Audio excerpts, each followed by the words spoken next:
When people talk about sons growing up and finding love, they always make it sound beautiful. They never tell you about the silence that follows, the way your name stops being the first one they call when something good or bad happens. They don't tell you what it feels like when the woman he marries becomes the new center of his world, and you, his mother, slowly fade into the background. My name is Susan. I'm 56 years old, and for most of my life, my greatest pride was my son Michael. He wasn't just my child, he was my miracle. I raised him alone after his father left when he was 4. I worked double shifts at the diner, saved every dollar for his education, and went without plenty so he could have what other kids had. When he graduated from college, I cried harder than I did on the day he was born. Every late night, every unpaid bill, every sacrifice, it all felt worth it. He used to call me every night, sometimes just to ask what I was cooking or to tell me about his day. He'd tease me about my old-fashioned ways, and I'd tease him about still not doing his own laundry right. We were close in that comfortable, easy way that only single-parent families can be. It was us against the world. Then he met Hannah. I remember the first time he brought her home. Pretty, polite, and clearly used to getting what she wanted. She had the kind of charm that filled a room, but not in a loud way. She smiled like she knew her power. I liked her at first. She was well-spoken, ambitious, and made my son light up like I hadn't seen in years. I thought, finally, maybe life was rewarding him for all he'd been through. But slowly, things began to shift. At first, it was small. He'd miss our Sunday dinners. Then he'd call late, apologizing because Hannah wanted to try this new brunch place. I didn't complain. Couples need their time. But soon those apologies stopped coming. My invitations went unanswered. My calls went to voicemail. I told myself he was just busy. A few months after they got engaged, he called to tell me the news. Not in person, not even over dinner, but during a 2-minute phone call while he was stuck in traffic. Mom, great news. Hannah and I are engaged. I was silent for a moment, caught between happiness and something else I couldn't name. That's wonderful, sweetheart, I said finally. When's the big day? Oh, probably next summer. We'll figure it out. Listen, I'll call you later, okay? Hannah's mom's on the other line. That last sentence stung more than I expected. Hannah's mom, Leslie, was in the picture more and more. Suddenly, every story Michael told included her. Leslie said this. Leslie recommended that. She was at every dinner, every family planning meeting, every milestone. When the wedding came around, I realized she had planned almost everything. The venue, the catering, the guest list. I was barely involved, except to write a check when asked. At the rehearsal dinner, I sat beside strangers while Leslie made toasts about our children finding love. When I tried to give a small speech of my own, Hannah's father politely cut me off, saying they were running short on time. I smiled through it, swallowing the hurt. After all, I told myself this was Michael's day. But deep down, something cracked that night. After they married, things got worse. They moved 2 hours away, into a house Leslie helped them find. She even helped decorate it. I know because Hannah posted every update on social media, thanking Mom for helping pick out curtains, paint colors, and furniture. Not my name, hers. When I visited, I noticed small things, my framed photo missing from the living room, replaced with a picture of Hannah and her parents on a beach. The quilt I'd made for Michael's bed was folded away in the closet, replaced by an expensive comforter Leslie had bought. Hannah would smile politely, but her tone was always restrained. "Oh, Susan, you didn't have to bring anything," she'd say whenever I came home with home-cooked meals. "We're good, really." Michael barely noticed. He was always so proud of how well Hannah and her mom got along. "You should see how they cook together, Mom," he'd say. "You and Leslie would get along great." But we didn't, because Leslie didn't want that. She treated me like an acquaintance, pleasant, distant, unnecessary. Then came Thanksgiving. For as long as I can remember, Thanksgiving was our holiday. Michael would drive home, and we'd cook together all day. Pumpkin pie, roast turkey, mashed potatoes, the works. That year, I spent the morning waiting for a call. It never came. Around 3 p.m., I texted him, "Are you guys on your way?" He replied a few minutes later, "Hey, Mom. Actually, we're doing dinner with Hannah's family this year. Sorry, I didn't tell you earlier. It's kind of a big thing for them." I stared at the screen, my hand trembling. Big thing for them? Like I didn't even exist. I ended up eating microwave turkey and instant potatoes alone that night. The TV played reruns of old Christmas movies while the smell of cinnamon candles filled the silence. I cried quietly, not angry, just hollow. Months turned into years. I saw Michael maybe 3 or 4 times a year, usually for short visits. Each time, Leslie's shadow was there, somehow. Once when I called, Hannah answered. "Oh, hey, Susan. He's in the shower. I'll tell him you called."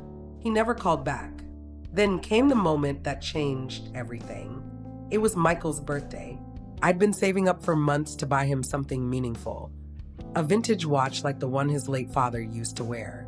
I drove all the way to their city, unannounced but excited, thinking I'd surprise him after work. I even baked his favorite lemon cake. When I arrived, I saw cars in the driveway. Laughter floated from inside. The front door was open just enough for me to see. Balloons, a big banner, "Happy Birthday, Michael." And there, at the head of the table, sat Leslie, cutting the cake I'd always made for him, surrounded by Hannah's family. My son was smiling, his hand resting on Leslie's shoulder as she fed him a slice. He looked so happy, so complete, and I wasn't even part of it. I froze, my cake trembling in my hands. I wanted to walk in to say I'm here too, but my feet wouldn't move. I stood there for maybe a full minute before turning back to my car. I left the cake on their porch and drove home in silence, the world a blur outside my window. That night, I cried harder than I ever had. The kind of tears that shake your whole body. Not just because I felt forgotten, but because I realized I had raised a man who didn't think twice about replacing his mother with someone else's. For weeks, I avoided his calls. When he finally came by, he looked guilty. "Mom, why didn't you come to the party? We were waiting for you."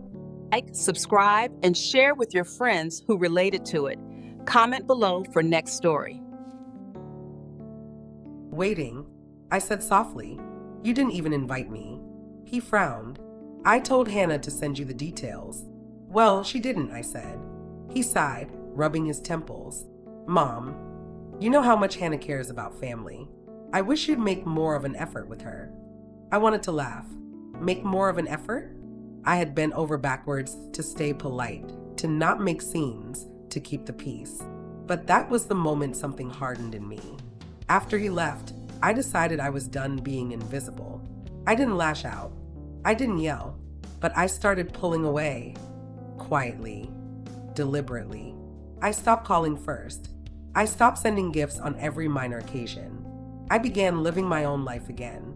I joined a community art class, started volunteering at the local shelter, even took weekend trips with a few friends from church. For the first time in years, my calendar wasn't centered around him. It took Michael months to notice. He'd call occasionally, and when I didn't answer right away, he'd text, "Everything okay?" I'd reply simply, "Yes, just busy." And I was busy reclaiming myself. Then one Sunday, he showed up at my door, unannounced, looking uneasy. "Mom, can we talk?" I nodded, motioning him in. He looked around, noticing the new photos on the wall. Pictures of me with my friends, smiling, hiking, painting. "You've been doing a lot, huh?" "Yes," I said calmly. "It's been nice." He hesitated. "Hannah said you've been distant." "Maybe," I said, folding a dish towel. "Sometimes distance helps people see things more clearly."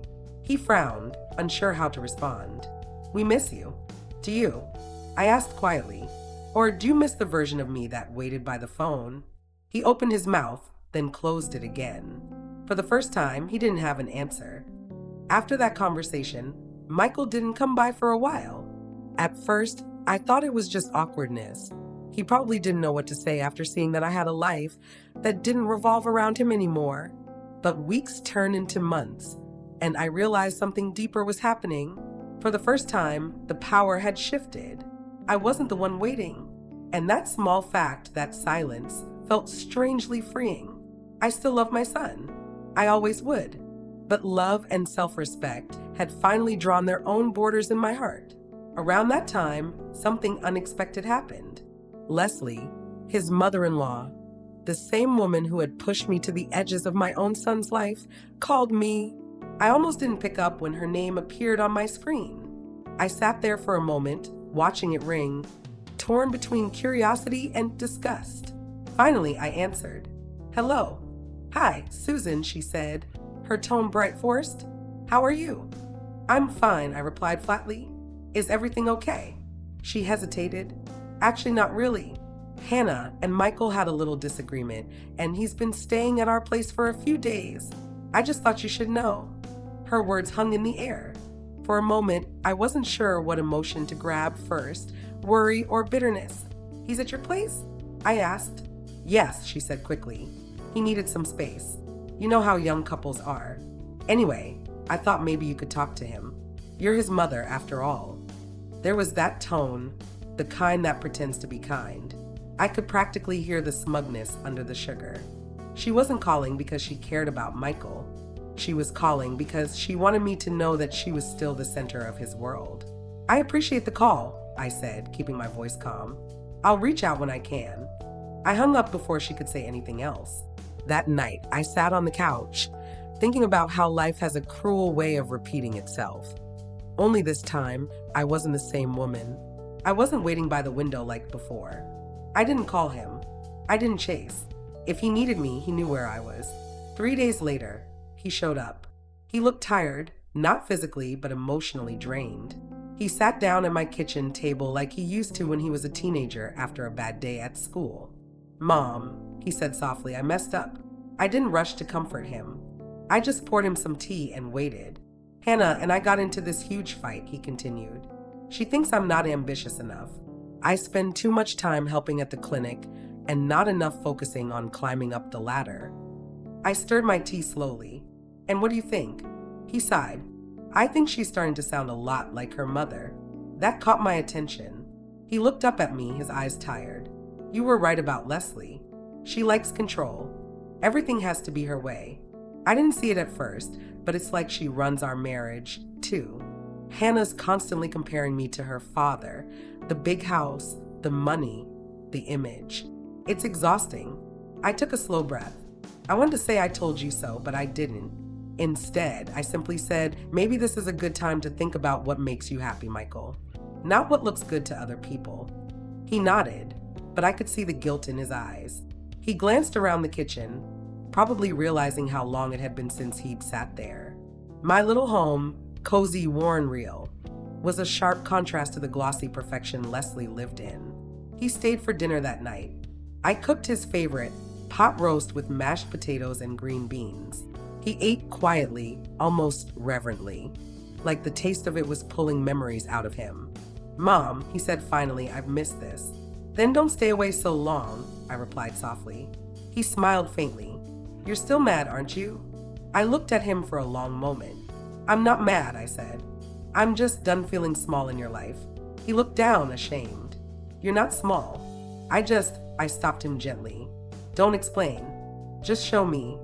After he left that night, I didn't expect anything to change overnight. But slowly, small things began to happen.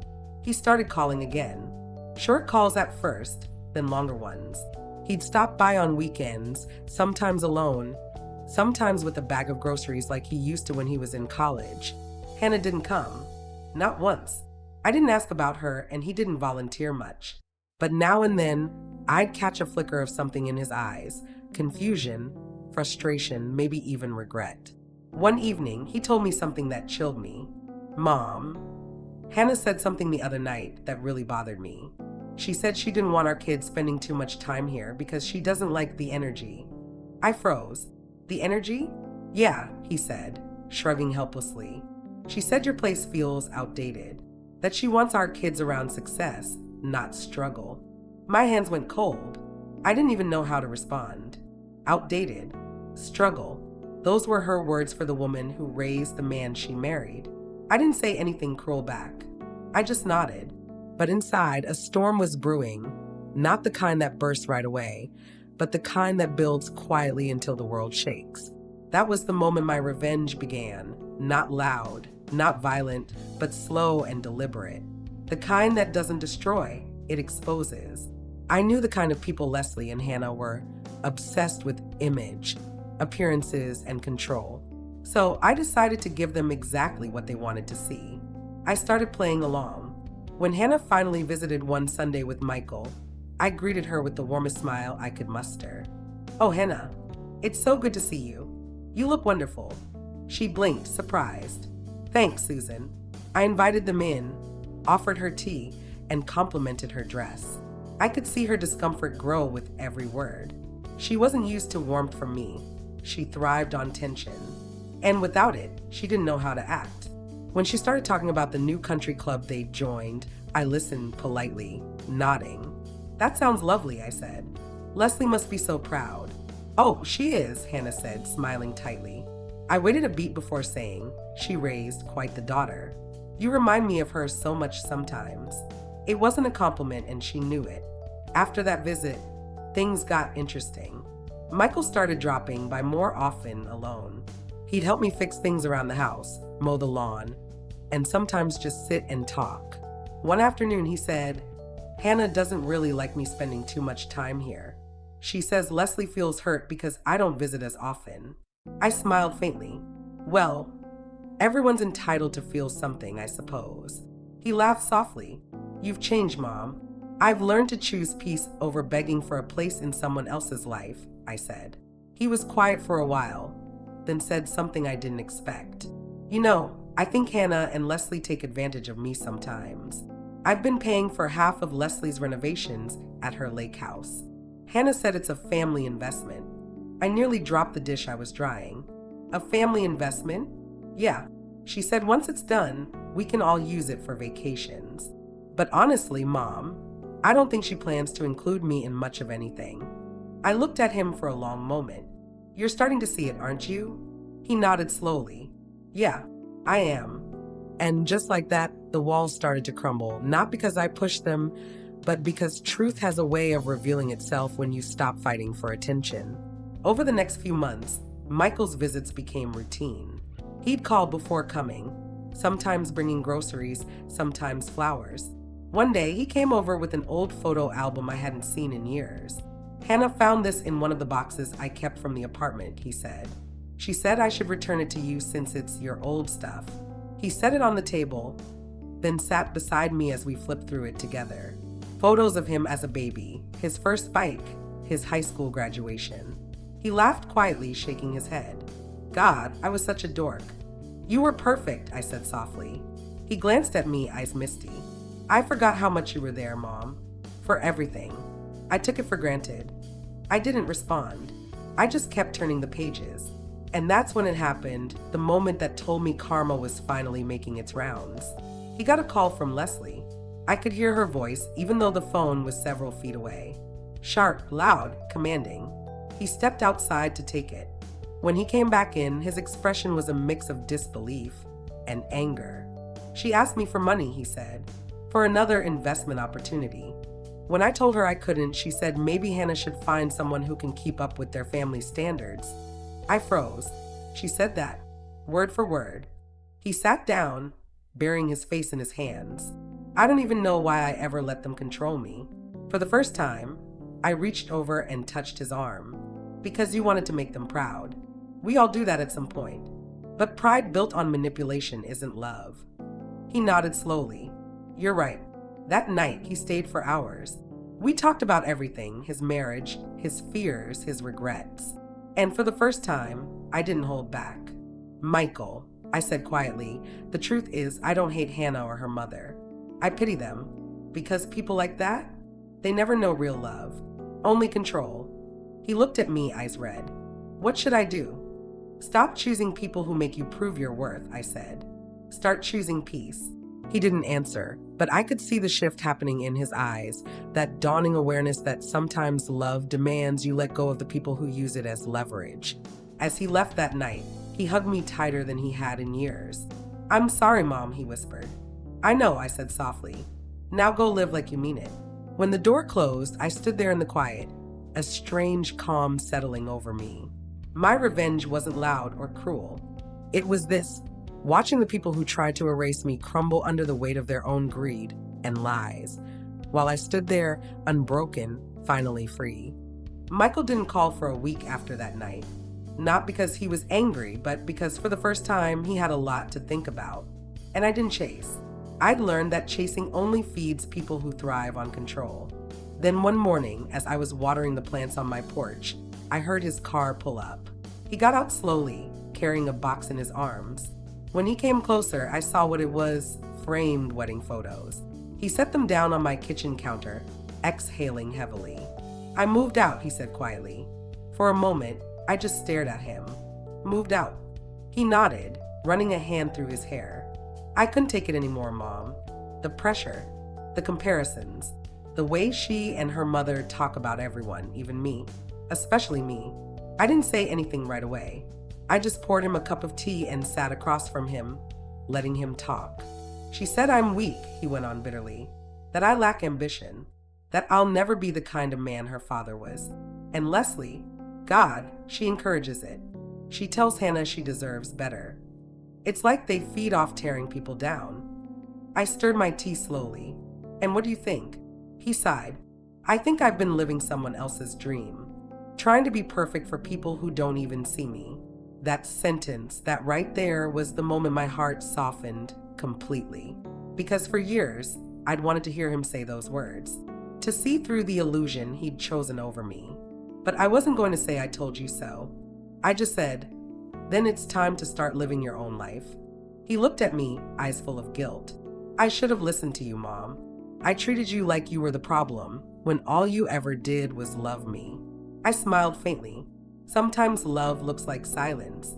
You had to see it for yourself." He nodded, tears glistening. "I want to fix things between us." "You already are," I said softly. Over the next few weeks, he stayed in a small apartment near work. Hannah kept calling him, crying one day, furious the next. Leslie, of course, inserted herself into every conversation, pretending to be the peacemaker while manipulating both sides. I didn't get involved. But one day, Michael showed me a text Leslie sent him. "You can't just walk away from your responsibilities. You have a wife. You owe her, and you owe this family. Your mother is filling your head with nonsense." He looked at me helplessly. "She's turning it into my fault." I took his phone, read the message again, then calmly handed it back. "She's trying to guilt you into submission. That's her weapon." He frowned. "So what do I do?" I smiled slightly. "You do nothing. You let people reveal themselves." He didn't understand then, but he would soon.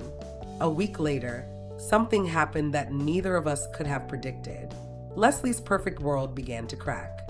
A mutual acquaintance from church, a kind, talkative woman named Carol, came by my house. We weren't close, but she often shared town gossip with a certain sparkle in her eye. "Susan," she whispered, leaning in, "you won't believe this.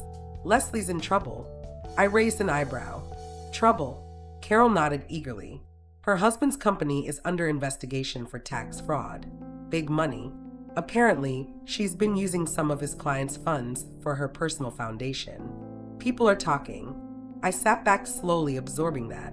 It was the kind of poetic irony I could never have planned myself. Leslie, the woman who looked down on everyone, who mocked my modest home, who called me outdated, was about to face the same public humiliation she'd wished on others. I didn't gloat. I didn't celebrate. But inside, a quiet satisfaction bloomed. Not joy, just balance. Karma had come dressed as truth. When Michael heard, he was stunned. "Mom, is it true? About Leslie?" I nodded gently. "Seems like it." He looked down, shaking his head. "Hannah's been freaking out. She said people are questioning whether she knew anything. It's bad." I didn't say anything, just watched him process. "I feel sorry for her," he muttered finally. "For both of them." That caught me off guard. "You feel sorry for them?" He sighed. "Yeah, they've built their lives around image and money. Without that, they have nothing." I smiled faintly. "You're starting to understand the cost of pretending." He nodded slowly. "You always said that, didn't you?" "Yes," I said quietly. "But it's different when you finally see it yourself." Over the next few months, the cracks in Hannah's perfect facade widened.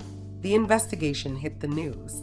Leslie's charitable foundation was exposed as a money funnel for personal luxuries, luxury retreats, designer wardrobes, business dinners that were anything but. The entire town was talking. And suddenly, Michael's phone stopped ringing. No more dinner invitations. No more family events. Leslie had gone silent. Hannah, on the other hand, became frantic. She started calling Michael constantly, begging him to come home, saying she needed him now more than ever. He didn't answer. "Mom," he said one night, sitting at my kitchen table again. "Do you think I should forgive her?" I thought about that for a moment. "Forgiveness isn't about them," I said. "It's about freeing yourself from their power. But forgiving doesn't mean returning to the fire." He exhaled, nodding. "I think I've had enough fire for a lifetime." We both smiled faintly. It was around that time I started writing. Not about revenge or anger, but about survival. About what it means to love someone so deeply that you lose yourself, and what it takes to reclaim your identity afterward. I didn't plan to share it with anyone, but one of my friends convinced me to submit it to a small online publication. It was titled, "The Day I Stopped Waiting for My Son." It went viral within days. People, mostly women, wrote to me from all over. Mothers who'd been pushed aside by their children after marriage. Women who'd lost their voices in families that never valued them. They saw themselves in my words, and suddenly, I wasn't just Susan, the forgotten mother. I was someone who spoke the truth. Michael saw the article one night. "Mom," he said, voice trembling, "this is beautiful. You really wrote this?" "Yes." He looked at me, eyes soft. "I had no idea you felt this way all these years." "You weren't supposed to," I said gently. "You weren't ready to hear it." He was quiet for a long time. Then he said, "You know, reading this made me realize something. You never tried to ruin Hannah or Leslie, even though they deserved it. You just lived your life. That's the best revenge," I said. "To be untouchable." 2 months later, Leslie was officially indicted for financial misconduct. Her name was in the papers, her foundation shut down. The house she used to brag about was now up for sale to pay her legal fees. Michael and I found out through the news. He sat there silently, watching the report, his face unreadable. "She always said she was untouchable," he murmured. I turned off the TV. "No one is." He nodded slowly. "I guess karma really does keep receipts." I smiled faintly. "Always." He looked at me then, his expression full of something I hadn't seen in a long time, pride. "I'm lucky to have you, Mom." "No," I said, shaking my head. "You're lucky to have a second chance to know who you are." He smiled softly. "Maybe both." Life began to settle into a quiet rhythm again. Michael spent weekends helping me with small home projects, sometimes bringing over dinner. He started therapy, focused on rebuilding his independence. As for me, my writing grew. People asked me to share more stories, not just about betrayal, but about healing. About how silence, when used wisely, can be the loudest answer. But the best moment came a few months later when Hannah showed up at my door. It was a gray afternoon. Rain is tapping against the window. I opened the door to find her standing there, drenched and trembling. "Can I come in?" she asked softly. I hesitated, then stepped aside. "You can." She looked thinner, tired, like life had drained her. "I wanted to apologize," she said, voice breaking. "You were right about everything. My mother, she ruined so much. And I let her. I studied her for a long time. You let her because it was easier than facing yourself." She nodded, tears streaming down her face. "I know. And I lost Michael. I don't even blame him anymore." I exhaled slowly. "He's doing better. Stronger. You should be happy for that." "I am," she whispered. We stood there for a moment, just silence between us, not hateful anymore, just hollow. Then I said something I didn't plan to. "I don't hate you, Hannah. I never did. But I will never let you hurt my son again." She nodded, crying harder. "I understand." And for the first time, I actually believed her. When she left, I stood by the window watching her drive away. The same woman who once treated me like a ghost in my own family. And all I felt was peace. Real revenge isn't shouting or proving someone wrong. It's living so fully that they have to face their own emptiness without you. That night, I wrote another story titled "He Treats His Mother-in-Law Like a Queen." But I'm nothing. until I learned my worth. And when I hit publish, I smiled, because I finally understood something that took me a lifetime to learn. Silence isn't weakness. It's power. It's dignity. It's the sound of winning without having to shout. I woke up to the sound of laughter echoing through the kitchen. For a split second, I smiled, thinking maybe it was one of those rare moments when Daniel and I had found our rhythm again. But as I walked closer, I realized the laughter wasn't his, it was hers. Patricia, his precious mother-in-law. The woman who, according to him, could do no wrong. She sat at our kitchen counter, sipping the coffee I bought from the mug my daughter made for me on Mother's Day. Daniel stood across from her, grinning like a teenager, flipping pancakes like it was Sunday morning at a five-star brunch. And me, I stood there in the doorway, invisible. "Morning," I said finally, forcing my voice to sound casual. Daniel barely looked at me. "Morning, honey. You want some pancakes?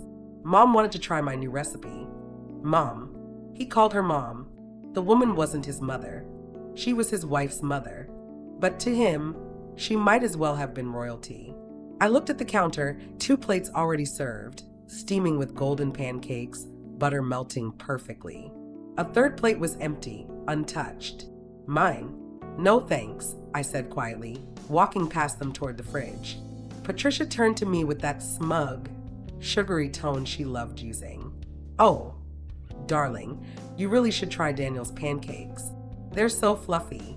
You're such a lucky woman. Lucky. If only she knew, or maybe she did." I mumbled something under my breath, grabbed a bottle of water, and headed upstairs. My chest burned with the kind of anger you can't quite cry out. I had once been that woman at the table, the one Daniel cooked for, the one who made him laugh, the one he couldn't take his eyes off. Now, I was just the background noise in his love story with someone else's mother. When Daniel and I got married 12 years ago, I never imagined this life. I wasn't after luxury or perfection. I just wanted partnership. He was gentle, funny, and endlessly loyal, or so I thought. Then Patricia entered the picture. At first, I adored her. She was sharp, charming, and had this way of making everyone feel small next to her, but in a graceful way. She'd compliment your dress while reminding you she wore something similar in Paris last spring. But things shifted when she moved into our lives, literally. After her husband passed, Daniel insisted she move in for a few months.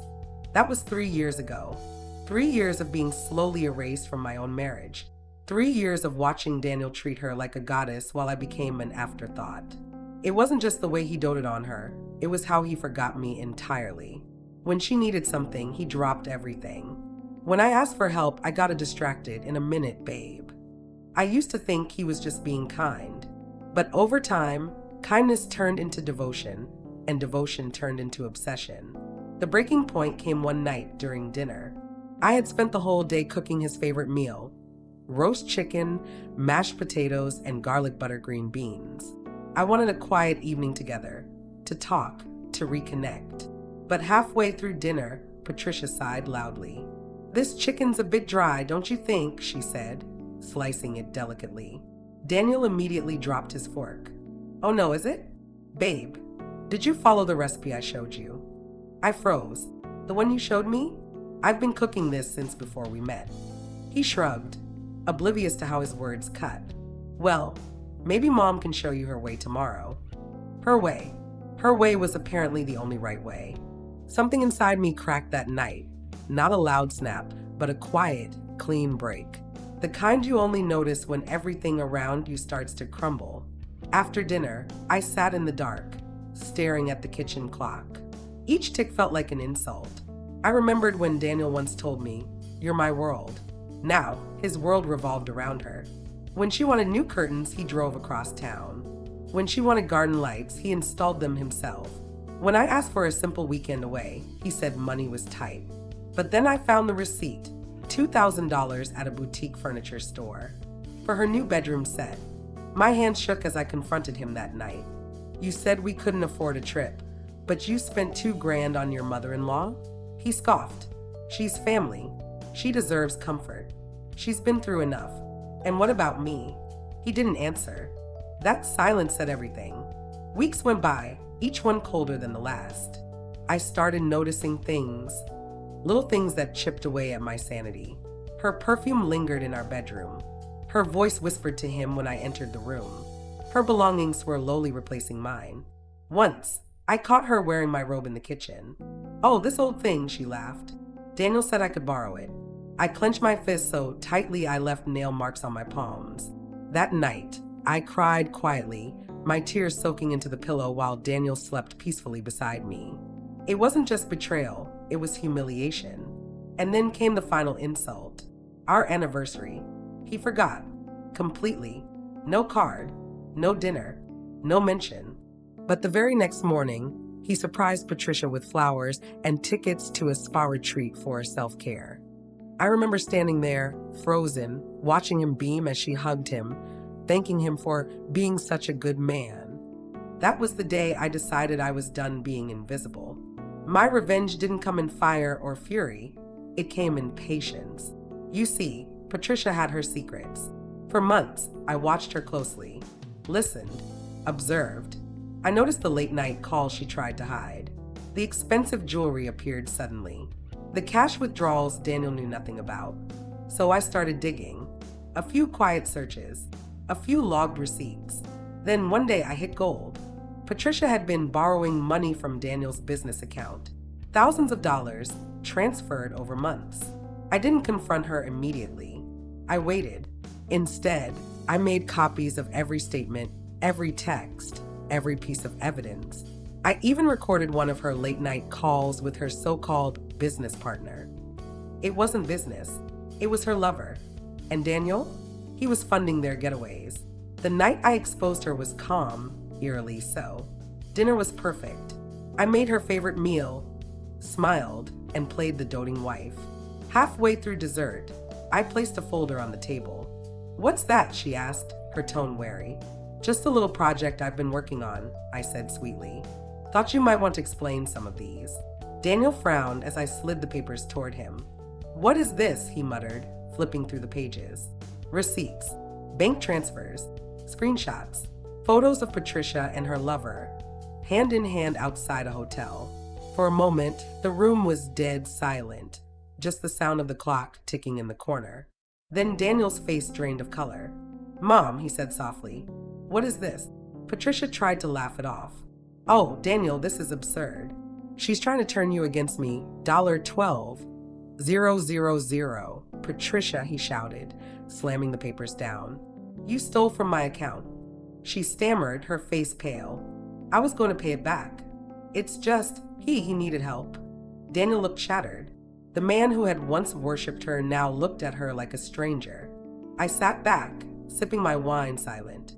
Justice had never tasted so sweet. The fallout was brutal. Patricia packed her things that night, muttering about betrayal and ingratitude. Daniel didn't say a word to her.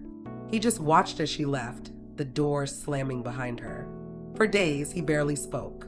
Guilt, shame, and confusion clung to him like fog. He finally came to me one evening, eyes red, voice low. "I can't believe she did that," he said. "I trusted her more than anyone." I nodded. "I know." He looked at me for a long time. "And I didn't trust you." There it was, the apology I'd waited years to hear. But it was too late, because by then I was already gone, emotionally, spiritually, everything. You can only be invisible for so long before you disappear, completely. When I finally left, I didn't leave in anger. I left in silence, packing my things while he slept. I left him a note. "You taught me that love without respect is just servitude." I refuse to serve anyone who can't see me. I rented a small apartment by the lake. Quiet, peaceful. Months later, I heard Patricia had been arrested for fraud. Her business partner turned out to be a con artist who used her for money and left her broke. Daniel sold the house and tried to contact me, but I never answered. I had my closure, not through his apology, not through revenge, through freedom. Now, when I wake up in the morning, the air feels lighter. I make coffee for one. I eat breakfast in peace. And sometimes when I pass by the mirror, I smile, really smile, because for the first time in years, I see myself again. The woman who refused to stay invisible. The woman who rose from humiliation with grace. The woman who learned that sometimes the sweetest revenge is simply walking away and letting the truth burn on its own. It had been 8 months since I left Daniel. 8 months of rediscovering what peace felt like. At first, the silence was unbearable. I'd wake up expecting to hear him calling for coffee or Patricia's voice criticizing my cooking. But all I heard was the hum of the fridge and the soft waves of the lake outside my new apartment. That silence became my sanctuary.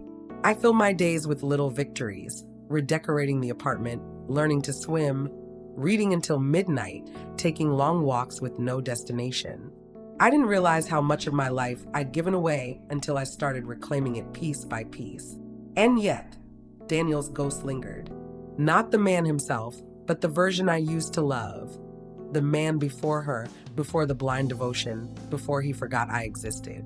That's what made it so strange when one Friday afternoon, my phone rang and his name flashed on the screen. I almost didn't answer. Then curiosity, or maybe closure, won.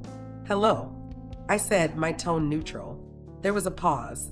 Then his voice, tentative, softer than I remembered. "Hi, it's me. I know." He exhaled a shaky breath. "You sound good." "I am." Another silence. Then he said, "Can we talk? Please." I should have said no. Every part of me knew reopening old wounds was dangerous. But something about his tone, guilt, regret, maybe desperation, made me agree. We met the next day at a small cafe downtown. He looked older, not in the physical sense, but in the way his shoulders sagged, his eyes sunken from too many sleepless nights. "Thanks for coming," he said, offering a sad smile. "I wasn't sure if I should," I replied, stirring my coffee. He nodded. "I get that. You have every reason not to." There was a long pause before he spoke again. "I wanted to apologize. For everything. For how I treated you. For not seeing what was right in front of me." He looked down at his hands. "I thought I was being a good son-in-law. I thought taking care of her was the right thing. But I lost myself. And I lost you." I studied him carefully. The words sounded rehearsed, not fake, but like something he'd practiced 1,000 times. "You didn't just lose me," I said. "You threw me away." His face twisted. "I know, and I hate myself for it." I wanted to believe him. But I'd learned something powerful in those 8 months.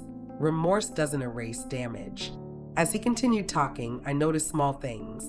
His trembling hands, the way he kept glancing out the window, the faded ring mark on his finger. He'd lost weight. His confidence, too. "How's Patricia?" I asked finally. He hesitated. "She's gone." "Gone. Not dead," he clarified quickly. "Just out of my life.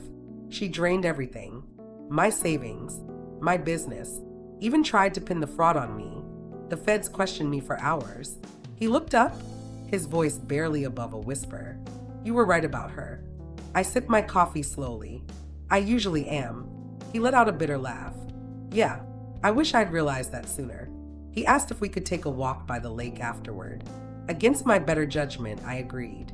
The air was crisp, the sky painted with streaks of orange. For a moment, it almost felt like old times, until he said something that made my stomach twist. "Maybe we could start over?" I stopped walking. "Excuse me." He turned toward me, his eyes searching mine.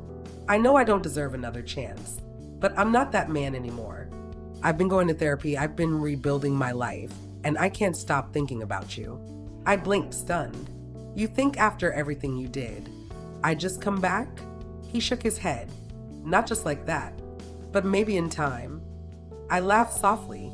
It wasn't cruel, just sad. "Daniel," I said, "you treated your mother-in-law like a queen while treating your wife like an inconvenience. You ignored me, dismissed me, and made me feel invisible in my own home. I begged you to see me, and you looked right past me. Every single time." He flinched, his eyes glistening.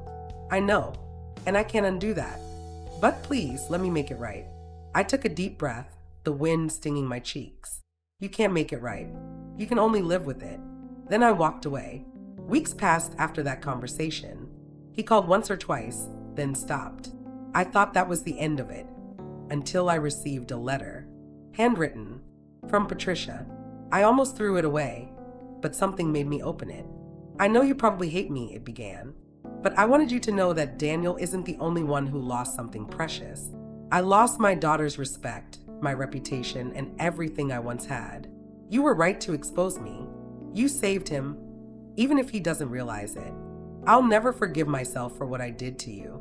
I folded the letter quietly. It didn't bring satisfaction, just peace. Because sometimes the real revenge isn't destruction, it's watching the people who hurt you face the truth without your help. Months later, I heard from a mutual friend that Daniel had started dating again. I didn't feel jealousy, only relief. I had moved on, too, though not romantically. I'd found something more meaningful: purpose. After sharing my story anonymously online, a Reddit thread of all places, messages began pouring in. Women who'd gone through similar neglect, emotional abandonment, and invisibility in their own marriages. They called my story the Queen Complex. I started a blog under that name, then a support group. Within a year, I was hosting virtual meetups for women around the world, all of us reclaiming our worth. Daniel had once treated me like nothing, but now my voice has reached thousands. That was my revenge, my transformation. One evening, as I wrapped up a live stream discussion, an email popped up. From Daniel's subject, "I read your blog." I hesitated before opening it. "I stumbled upon your site by accident. I read your posts." I cried. "I don't expect forgiveness, but I want you to know that your strength changed me, even from afar. I'm proud of who you've become, even if I'm no longer part of it." I sat there for a long moment, staring at the screen. For the first time, I didn't feel anger or sadness or longing. I just felt done. Peacefully, beautifully done. The next morning, I drove back to the old house, now sold, with a new family inside. I parked across the street, remembering the years I'd spent there, the woman I used to be. I whispered, "Thank you," to the ghost of that version of me. Because without her, the broken, invisible wife, I'd never have become the woman who could rise from it all. Then I smiled, put on my sunglasses, and drove away. The past was finally behind me. And somewhere deep down, I knew Patricia's downfall, Daniel's guilt, and my healing weren't accidents. They were balanced. Karma's quiet justice. And sometimes the sweetest revenge isn't shouting or fighting or proving your worth to those who can't see it. It's becoming someone they could never forget, even when you're long gone. Life has a strange way of circling back when you least expect it. Months had passed since Daniel's last email. I had buried his words deep in my inbox, choosing not to reply. Some things are better left unanswered. By now, my blog has grown beyond what I ever imagined. Women from across the country, even some from overseas, shared their stories with me. Some were heartbreaking, some were healing, and some were pure vengeance masked in quiet grace. And in each one, I saw a piece of myself. But I wasn't just surviving anymore. I was thriving. Then one afternoon, as I was reviewing submissions for the next post, a message caught my eye. Subject: "My new husband treats me like a ghost." From Alyssa M. I clicked it open and froze, because in the very first line, she mentioned a name I hadn't read in a long time. My husband, Daniel, is a kind man, or at least he used to be. I reread the line, my pulse quickening. Could it be my Daniel? No, I thought. It had to be someone else. There were hundreds of Daniels in the world. But as I continued reading, the pieces began falling into place. He was married before, to a woman he says didn't understand him. He told me she was controlling and cold. But now I see things he never mentioned. The way he avoids communication. The way he idolizes his ex's words online, even while pretending he's moved on. He treats my mother like a queen, gifts, dinners, vacations, while I feel invisible in my own marriage. I lean back, staring at the screen, my breath caught in my throat. It was him, Daniel. The same man who once worshipped his mother-in-law while neglecting his wife had now become the very thing he created. The cycle had come full circle. For days, I couldn't stop thinking about that email. I wanted to respond, to tell Alyssa the truth, who I was, what he'd done, how this pattern was older than she knew. But I didn't. Not right away. I needed to understand her situation first to make sure she wasn't just another name in a long list of broken hearts caused by him. So I wrote back carefully. Hi, Alyssa. Thank you for sharing something so deeply personal. It sounds like you're feeling unseen in your own relationship. That's not something anyone should endure. Can you tell me a little more about what's been happening? Her reply came within hours. Long, raw, and painfully familiar. It started small. He used to be attentive, cooked me breakfast, brought me flowers, made me laugh. But once we moved in together, it changed. Suddenly, everything had to be his way. He says he's tired of emotional drama. He buys my mom gifts and calls her his rock. But when I ask for the same kindness, he says I'm being needy. I feel like an outsider in my own home. I could have written those words myself years ago. And that's when I realized my revenge didn't have to be loud. It could be quiet, subtle, elegant. It could be the truth. Weeks passed as Alyssa and I exchanged emails. She had no idea who I was, of course. To her, I was just a sympathetic blogger offering support. But her pain mirrored my past so closely that sometimes it made me cry. Then, one evening, she wrote something that made me sit up straight. I found an old box of letters in his closet. They were from his ex-wife. He kept them all. Some are torn, some water-stained, but he didn't throw them away. Why would he keep those if he's truly moved on? My stomach twisted. I remembered writing those letters. One for every month we were apart before our first anniversary. One after his father's death. When I thought he'd never forgive me for leaving my job to care for him, he kept them. After everything, he kept me in some way, tucked inside old envelopes hidden away. A bitter, ironic ache rose in my chest. A few weeks later, Alyssa asked if she could send me something. When the package arrived, it was a small envelope. Inside were scanned copies of a few of those letters. My handwriting stared back at me. Loops and lines written in a younger woman's hand. Hopeful, trusting, naive. I traced the words with my finger, remembering how much love I had once poured into every letter. And now, another woman was reading them, wondering who I was. I closed my eyes, feeling something shift inside me. Not anger, not sadness, freedom. Because seeing those letters again in her hands showed me how far I had come, how much I'd healed. He hadn't. He was still haunted by me, by what he'd done, by who he'd lost. And that was a deeper revenge than any confrontation could ever give. Finally, after much thought, I wrote back to Alyssa. Alyssa, sometimes men hold onto the things they destroyed not because they want to remember love, but because they can't bear the weight of guilt. The person who hurt you isn't capable of the reflection you deserve from him. He'll repeat what he hasn't healed from. Protect your peace. Don't chase the closure he can't offer. She thanked me, her tone lighter in each message that followed. 2 months later, she wrote, I left him. I'm staying with a friend until I find my own place. He begged me to come back, but I couldn't do it. I see who he really is now. You were right. Peace is worth more than pretending. I smiled when I read that. Somewhere, Daniel was facing the same loneliness he'd once given me. But this time, there was no one left to blame but himself. It was poetic, really. The man who once dismissed my silence now sat in his own. The man who had chosen another woman's comfort over mine now watched her walk away. And the best part? He didn't even know I was part of his reckoning. Because I didn't expose him. I didn't write his name. I didn't warn Alyssa that her husband was my Daniel. I just let karma do the talking. A few months later, I received one final message from her. I wanted you to know that I found your old letters. I realized they were written by you, the founder of the Queen Complex. I recognized your handwriting from your blog photos. I'm sorry if that makes you uncomfortable. I just needed to say thank you. Your pain saved me from mine. I sat there for a long time, reading her words over and over.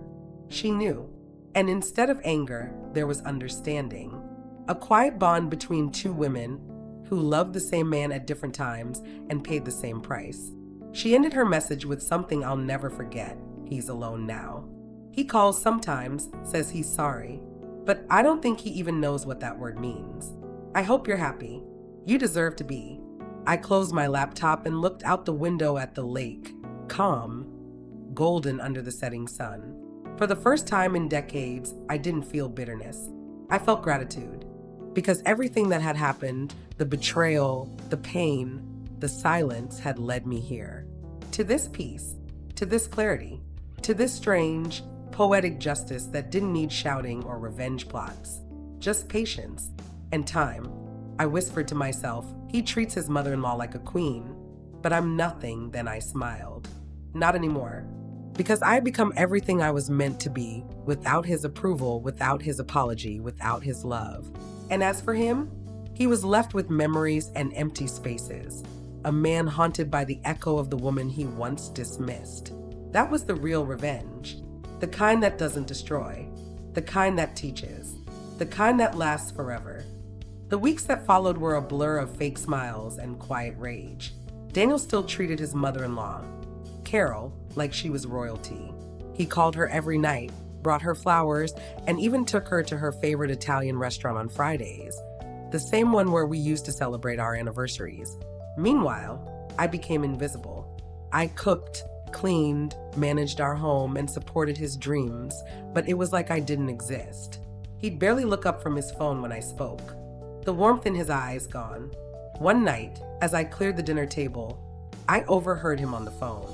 His tone was gentle, affectionate, the way he used to talk to me.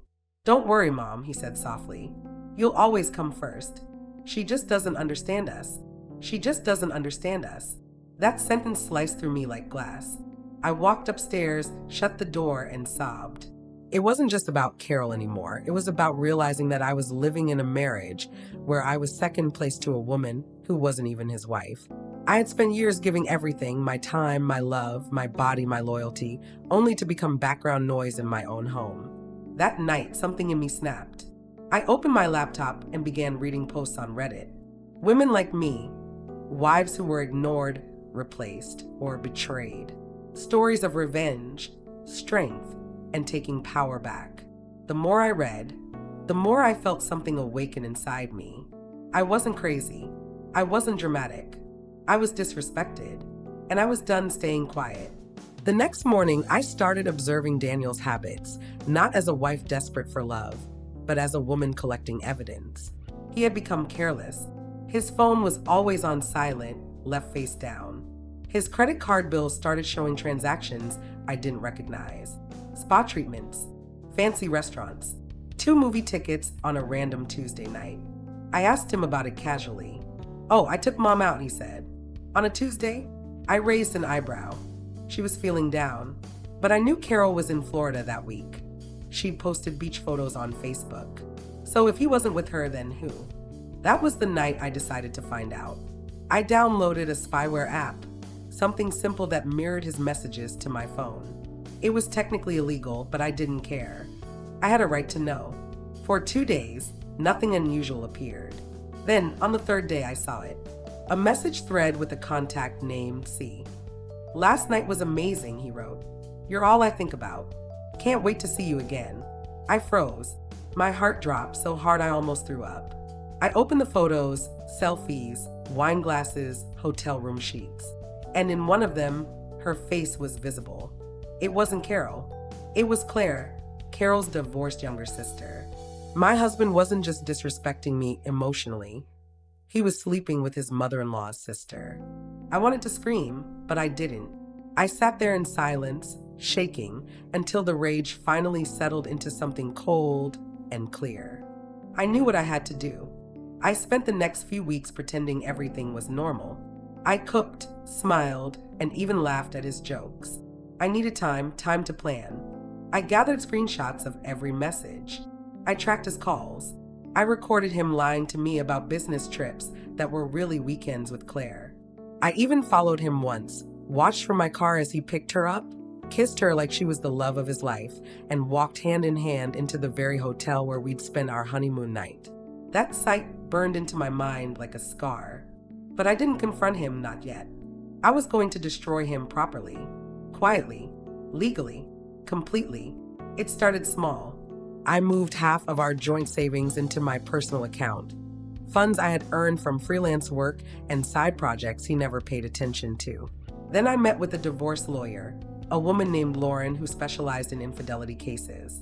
When I told her everything, she leaned forward, calm and composed. You've been through hell, she said softly, but you've already won. You just don't see it yet. She helped me prepare everything, from financial documents to message logs. We filed for divorce discreetly and served the papers the morning after his 40th birthday. I'll never forget his face when the process server handed him the envelope. He looked up at me, eyes wide. What is this? I smiled coldly. Justice. He tore it open, skimmed the papers, and paled. You're divorcing me? No, Daniel, I said. You divorced me the moment you chose her. He tried to spin it, of course. Claimed I misunderstood, that it was just emotional. But I had proof. Pictures, texts, receipts, and I wasn't afraid to use them. The fallout was brutal. Carol found out before he could spin the story. When I told her everything, that Daniel was sleeping with her own sister, she broke down crying. Claire was disowned instantly. Carol stopped speaking to either of them. The family imploded. Daniel tried begging me to come back, saying he made a mistake. But I was already gone emotionally, mentally, and legally. The divorce was finalized 6 months later. I got the house, half his business assets, and full custody of my dignity. And Daniel? He ended up alone. No wife, no family, no respect. Just a man who traded his marriage for lust and lost everything. Months later, I started my own blog, a place for women to share stories of betrayal and strength. It grew faster than I expected. Thousands of women messaged me, thanking me for giving them courage. And that was the real revenge, not the money, not the divorce, not even the exposure. It was thriving while he sank. Seeing him once at the grocery store, looking tired, unshaven, and bitter, that was my closure. He tried to speak to me. You look good, he muttered. I smiled. I am good. Then I walked away, leaving him standing there, haunted by the woman he underestimated. It had been almost a year since the divorce was finalized. A full year since I'd last heard Daniel's voice in person. Though his emails occasionally arrived, pathetic, rambling attempts at guilt-tripping me, I ignored every single one. I was finally at peace. My blog had turned into something much bigger than I imagined, a community of women healing together. Some shared stories of cheating spouses, others of gaslighting, abandonment, even revenge. It wasn't just about pain anymore. It was about rising. But peace has a funny way of getting interrupted when you least expect it. One afternoon, as I was writing an article about emotional manipulation in marriages, I got a call from an unknown number. I almost ignored it until I saw the voicemail that followed. It was Carol. Her voice was trembling. Please, Emily, I know you have no reason to speak to me, but I need to tell you something. It's about Daniel and about Claire. Please call me back. My heart skipped. Carol and I hadn't spoken since the day she'd found out about Daniel's affair with her sister. That day had broken her too. Her family ripped apart, her trust shattered. What could she possibly have to say now? Still, I called her back. When she answered, she sounded smaller, fragile almost. Thank you for calling, she said softly. Can we meet? There's something you deserve to know. I hesitated. The last time I'd seen her, she'd been sobbing on my porch, apologizing over and over for raising the man who betrayed me. Please, she whispered. It's not about forgiveness. It's about truth. Something in her tone told me I needed to go. We met the next morning at a small cafe near the river. She looked different, thinner, pale, and older somehow, as if the year had taken more from her than time should. She smiled weakly when she saw me. You look beautiful, Emily, she said. Thank you, I replied carefully. You said you had something to tell me? She nodded, her hands trembling slightly as she stirred her coffee. I've been doing a lot of thinking, she began, and a lot of uncovering. About Daniel, about his father, about the way he grew up. I frowned. His father left when he was 10, didn't he? She nodded. That's what I told everyone. But it's not the whole truth. The way she said it made my stomach twist. What do you mean? She took a deep breath. Daniel's father didn't just leave. He was forced to, because he had an affair. With my sister. With Claire. The words hung in the air, heavy and suffocating. I blinked. Wait, what? Carol's eyes filled with tears. History repeated itself, Emily. My sister destroyed my marriage decades ago. And now she destroyed yours. I sat there frozen, my mind reeling. So you're saying Daniel? Yes, she said quietly. Daniel grew up watching his father betray me with Claire. He saw the fights, the lies, the way I broke down, and yet her voice cracked. He became him. I didn't know what to say. It was as if everything suddenly made sense. Daniel's obsessive attachment to Carol, his desperate need for her approval, his toxic patterns with Claire. He wasn't just repeating a mistake. He was replaying his childhood trauma. Only this time, he was the one in control. But that didn't make his actions forgivable. Why are you telling me this? I asked softly. Carol looked at me with tears spilling down her cheeks. Because I need you to know it wasn't your fault. He was broken long before you came along. You couldn't have saved him. For a long moment, I said nothing. I just watched her, this woman who had once been my second mother, now a shadow of herself. Then she reached into her purse and handed me a small envelope. Inside was a letter, handwritten. I found it after the divorce, she said. Daniel left it in my attic. It's addressed to you. My fingers trembled as I opened it. Emily, if you're reading this, it means you finally stopped caring. And maybe that's what I deserve. I know what I did was unforgivable. I wish I could say it was just lust or loneliness, but it wasn't that simple. I grew up watching my father ruin my mother with my aunt, and I swore I'd never become him. But every time I looked at Claire, I saw the ghost of everything I couldn't control. I hated her. I wanted to destroy her. And somehow, that turned into whatever this was. You didn't lose me, Emily. I lost myself long before I met you. You were the only person who ever truly loved me for who I could have been, not who I became. And I broke that. I broke you. I broke everything. If there's one thing I've learned, it's that revenge doesn't always come from others. Sometimes it comes from life itself. And I think mine has already begun. I'm sorry. Daniel, I stared at the paper, numb. He wasn't asking for forgiveness. He wasn't trying to come back. It was like a confession, a man acknowledging that his punishment wasn't prison or loneliness, but the realization of what he'd become. When I looked up, Carol was crying silently. I know this doesn't fix anything, she whispered, but I couldn't carry it anymore. You needed to know the truth. For the first time, I reached across the table and took her hand. You didn't do this, Carol. He made his choices. So did Claire. She looked at me, surprised. You don't hate me? I did, I admitted, for a long time. But hate keeps you tied to people who don't deserve to own a single piece of you. I'm done being tied to him or his past. Carol sobbed, covering her face. And for a moment, I felt something I hadn't felt in years, compassion. Not for Daniel, but for the brokenness that had echoed through generations and ended with me deciding it stops here. That night, I went home and reread Daniel's letter one last time before burning it in the fireplace. I watched the flames devour every word, every memory, every scar. Then I sat on my couch, opened my laptop, and began writing a new blog post titled, "He treated me like I was invisible until life made him see everything. I wasn't just a wife who got betrayed. I was the woman who finally ended a cycle that destroyed generations." 6 months passed after my meeting with Carol. I didn't think about Daniel much anymore. Not with anger, not with sadness, not even curiosity. He had become what I call a closed chapter. Something you don't rip out, but you never reread again. My blog had taken on a life of its own. It wasn't just women reading now, it was therapists, journalists, and people from all walks of life. I'd started a small podcast too, Healing After the Hurt, where I read stories from women who'd send me their own letters of pain, forgiveness, and survival. Every time I spoke into that mic, I felt stronger. Then one morning, I received an email that made me stop mid-coffee sip. It was from a producer at a major talk show in Los Angeles. They'd read my blog and wanted me to appear in an episode about modern revenge and emotional justice. At first, I laughed. Me, on TV. I wasn't some celebrity. I was just a woman who'd been through hell and decided not to stay there.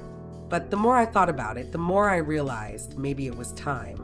Maybe my story wasn't just mine anymore. I said yes. The studio was larger than life. Bright lights, cameras, a calm, smiling host named Olivia who made me feel like I was sitting in my own living room. During the pre-interview, She asked me gently, "Emily, your story resonates with millions. Betrayal, silence, revenge, all tied together in such a raw way. If you could sum up what changed you most, what would you say?" I thought for a moment. "That silence can be more powerful than shouting," I said softly. "That sometimes the sweetest revenge is when they realize they can't reach you anymore." She smiled. Beautiful. The live taping began.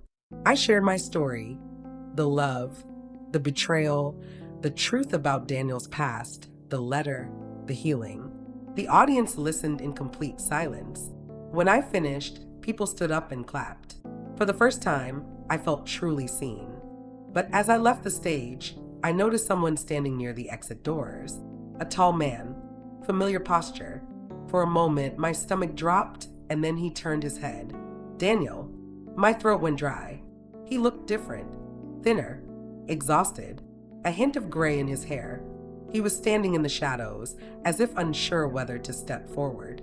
Our eyes met for a brief second, and in that one glance I saw it, the guilt, the shame, the realization that he had lost something no one could ever replace. He didn't move toward me. He just nodded slightly, eyes glassy, and walked away before I could say a word. I didn't follow. I didn't need to. That moment said everything that words never could. 2 weeks later, the episode aired. It went viral overnight. Hundreds of messages flooded my inbox. Women thanking me for saying what they couldn't. Some said they left toxic marriages after watching it. Others said they finally forgave themselves for not seeing the red flags sooner. But one email stood out. It was from a journalist working on a feature called The Hidden Faces of Emotional Abuse. She wanted to include my story, but she also mentioned almost casually that Daniel's former company had just been sued for fraud, the same shady business he'd started with Claire. Apparently, karma wasn't done yet. They were both under investigation. His assets were frozen, her reputation gone. For a long time, I'd believed my revenge was complete the day I walked away. But watching their downfall from a distance, untouched, unbothered, and at peace, that was something else entirely. That was the kind of poetic justice that didn't need blood or fire. It needed only truth and time. 3 months later, I got a call from Olivia, the talk show host. "Emily," she said, "we're starting a new segment, a storytelling series for women who've overcome betrayal, loss, or heartbreak. We'd love for you to host it." I froze. "Me? Host a national series?" She laughed at my silence. "You've got the voice, the calm, the truth. You've turned pain into something powerful. That's rare." Tears filled my eyes. I thought about the woman I used to be, the one who packed her bags in silence, crying in the dark, wondering how she'd survive. And now here I was. I accepted. The first episode one hosted was titled "The Mother-in-Law Who Chose Herself." I told my story one last time, not as a victim, not even as a survivor, but as a woman who rebuilt her life from ashes. As the cameras rolled, I looked into the lens and said, revenge isn't about hurting them. It's about reclaiming yourself. Because the moment they no longer control your peace, that's when you win. After the show ended, I stepped outside the studio, breathing in the cool California evening air. The city lights reflected off the nearby glass buildings, and somewhere far away, I imagined Daniel watching the same stars, alone, wondering how he lost everything. And for the first time in years, I didn't feel bitter. Just done. Because revenge, when it comes from growth, isn't about payback. It's about peace. I got into my car, turned on the radio, and drove home with the windows down, smiling softly to myself.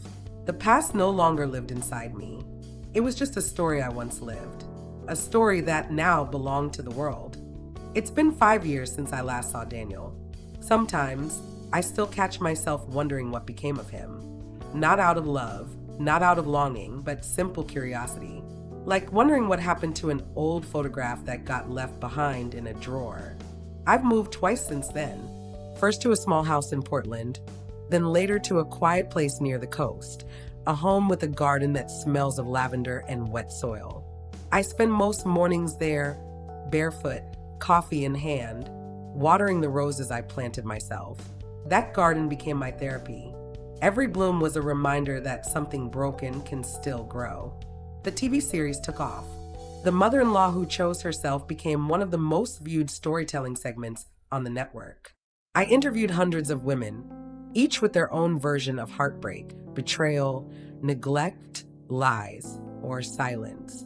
And every single one of them taught me something new about strength. It's funny how pain makes you see people differently. I used to think revenge meant seeing someone suffer the way they made you suffer. But now I see it differently. Real revenge is when you live so peacefully, their chaos can't touch you anymore. Last spring, I received a letter. Yes, a handwritten one, something you don't see often anymore. It was from Daniel. My heart skipped a beat when I saw his name. For a moment, I debated throwing it away. But curiosity, that gentle ghost that never leaves, made me open it. The handwriting was shaky. The tone was quiet. He apologized. He wrote about the mistakes, the manipulation, the greed, and how everything had crumbled.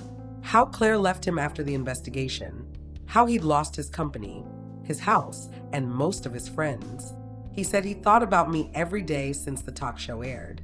He said seeing me speak so calmly about what he'd done broke something in him, because I didn't sound angry anymore. I sounded healed. He ended the letter with one line. "You became everything I told you you'd never be, and I became exactly what I feared most." I folded the letter carefully, placed it in an old wooden box, and locked it away. I didn't write back. There was nothing left to say. Forgiveness had already happened, in silence, years before that letter arrived. One evening, after wrapping up a season finale of the show, I sat down with Olivia and the crew. We were celebrating another successful year. The room buzzed with laughter, music, and champagne. But at one point, Olivia leaned over to me and said, "You know, Emily, your story has changed more lives than you realize." I smiled.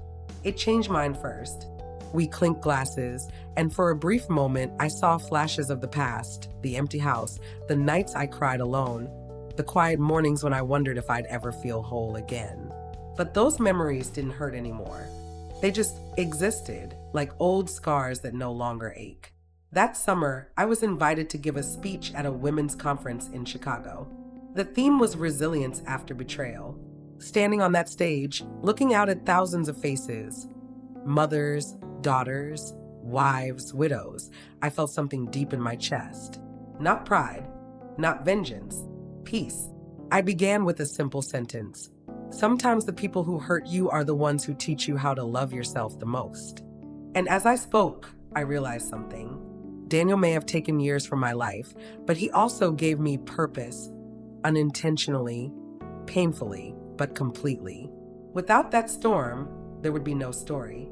Without that silence, there would be no strength. After the speech, a young woman approached me backstage.